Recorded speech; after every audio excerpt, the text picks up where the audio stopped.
အားလုံးပဲမင်္ဂလာပါဝါရော try channel ဝဲဖန်ဖန်ပေးကအမြင်ဖန်ဖန်ပဲဖြစ်တယ်ဗောနော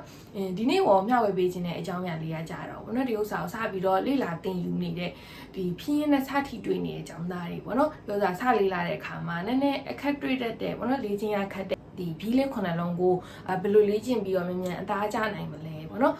ဒီဥစ္စာစလေ့လာတော့ကလည်းဒီဘီးခုနှစ်လုံးကနည်းနည်းလေးလေ့ကျင့်ရခက်တဲ့နေရာမှာပါတယ်ဗောနော်အတန်ထွားခက်တယ်ဆိုပြီးထင်ခဲ့တဲ့နေရာမှာပါတယ်အဲ့တော့ကြောင့်မလို့ကိုယ်တိုင်သုံးခဲ့တဲ့နီးလန်းလေးအဲ့ဒါမှလည်းចောင်းသားတို့ပြန်ပြောပြတဲ့နီးလန်းလေးကိုပေါ့နော်အကုန်လုံးနဲ့မျှဝေပေးခြင်းပါတယ်ဒီဥစ္စာစပြီးလေ့ကျင့်နေတဲ့လေ့လာနေတဲ့သူတွေအတွက်အထောက်အကူဖြစ်မယ်လို့မျှော်လင့်ပါတယ်ပေါ့နော်ဟုတ်ပြီအဲဆိုရင် oral စလိုက်ရအောင်ဒီဘီးလေးခုနှစ်လုံးอ่ะပေါ့နော်ဘာလို့တခြား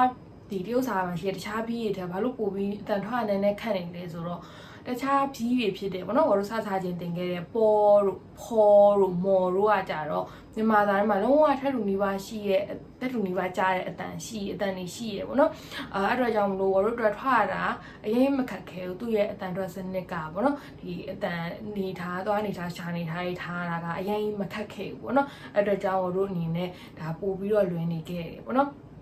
ဒါပေမဲ့ဒီခုနှလုံးကိုရောက်တဲ့အခါမှာတော့ထွားခန့်နေတာတွေ့တတ်တယ်ပေါ့နော်ဘာလို့လဲဆိုတော့ဒီအတန်ထွက်တွေကမြန်မာမှာလုံးဝကြီးထက်လူကြတဲ့အတန်မရှိဘူးပေါ့နော်အနည်းဆက်ဆုံးအတန်ပဲရှိရဥပမာဒီ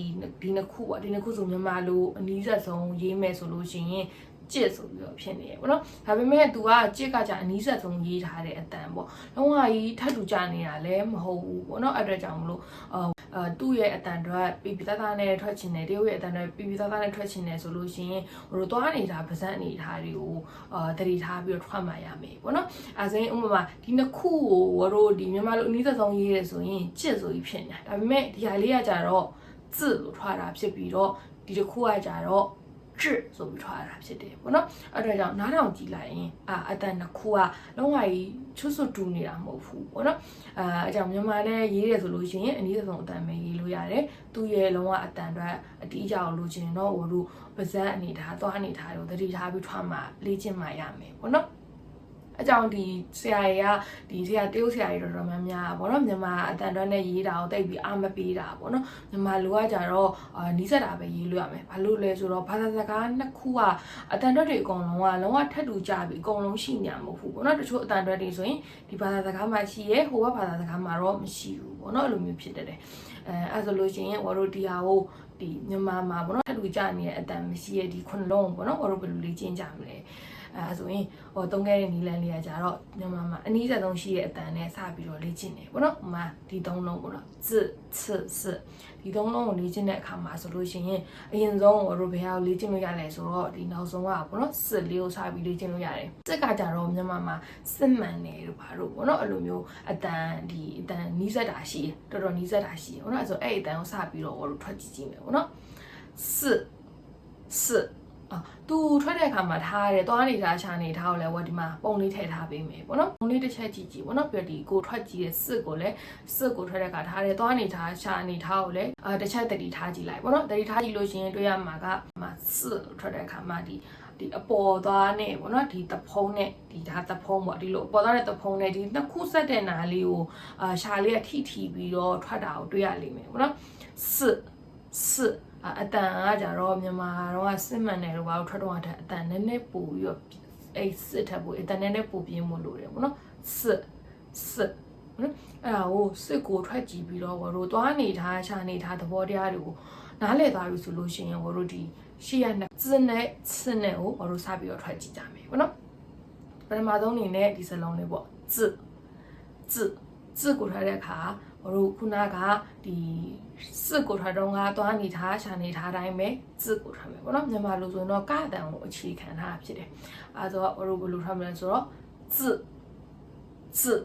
်တတိထားမှာတကူကစစ်ကိုထွက်တော့ကဒီထားတယ်ပေါ့နော်သွားနေထားရှာနေထားဒီပုံတွေကဒီတိုင်းလေးတိုင်းပဲထားပြီးတော့စစ်ဆိုတဲ့တောင်ထွက်မယ်ဒီမြန်မာရဲ့ကြစ်ဆိုတာလေကြတော့ကြစ်ဆိုတာဒီနှာခေါင်းကိုဒီလိုဖိပြီးတော့ဗောနော်နှာခေါင်းအာယူပြီးတော့လို့ထွက်တာဖြစ်တယ်ဒါပေမဲ့ဒီဇကကြတော့ဒီပါဇက်ထဲကလေကိုဗောနော်ဖိပြီးတော့ဒီသွားနှစ်ခုကြားထဲထွက်လာတဲ့လေပေါ့အဲ့တော့ကြောင့်မလို့အတန်ကမတူတာဗောနော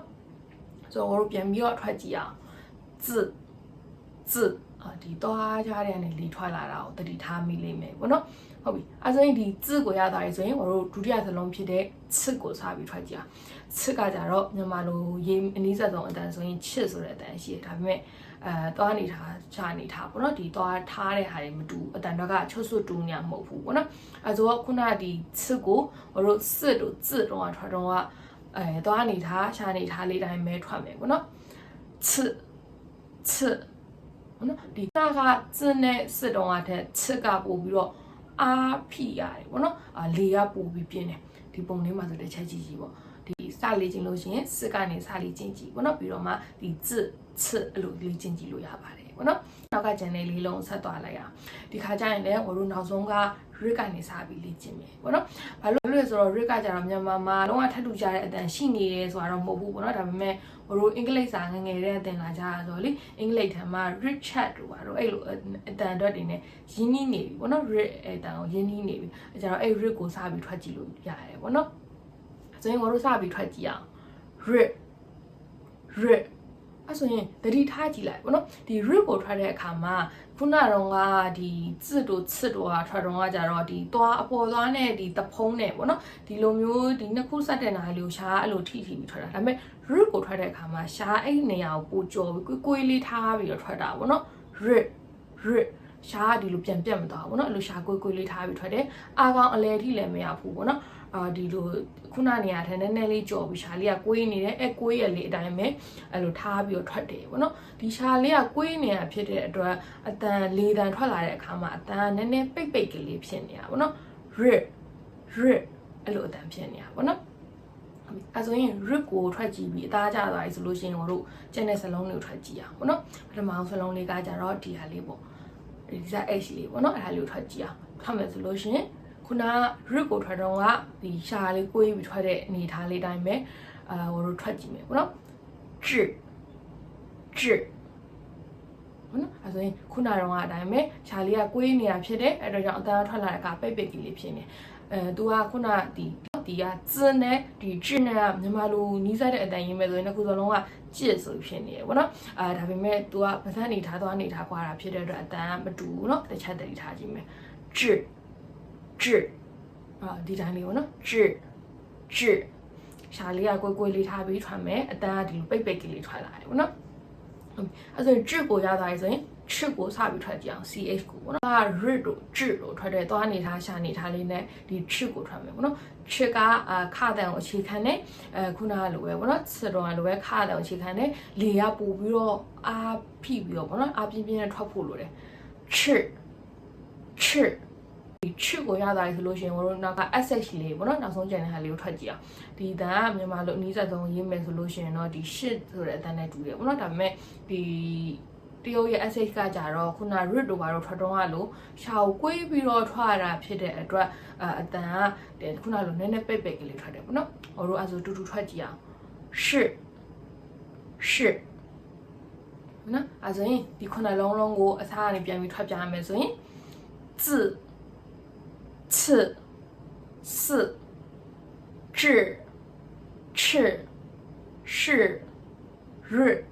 ဟုတ်နော်အဲ့တော့လေကိုယ့်ရဲ့ဘာသာစကားမှမရှိတဲ့လုံးဝထပ်ထူကြတာမရှိတဲ့အတန်လေးဖြစ်တဲ့အတွက်အသားကြအောင်ပေါ့နော်ဒီသွားနေတာရှာနေတာတို့ထားတူတဲ့ဟာတို့အသားကြအောင်များများထွက်ပေးဖို့လေ့ကျင့်ပေးဖို့လိုတယ်ပေါ့နော်ပြီးတော့ចောင်းသားတစ်ယောက်နဲ့တစ်ယောက်လည်းမတူဘူးတချို့ចောင်းသားတွေကကြတော့ဒီ智ဒီရှာကွေးတဲ့အတန်ကို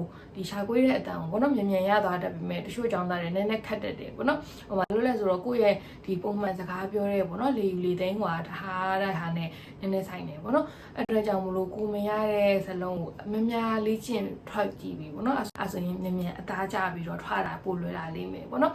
ထွက်တဲ့အခါမှာတော့မြန်မာအတန်လို့ပေါ့နော်ကိုဘာသာစကားမှရှိတဲ့အတန်လို့ကြည့်အဲ့လိုအလွယ်မထက်လိုက်ဖက်နေပေါ့နော်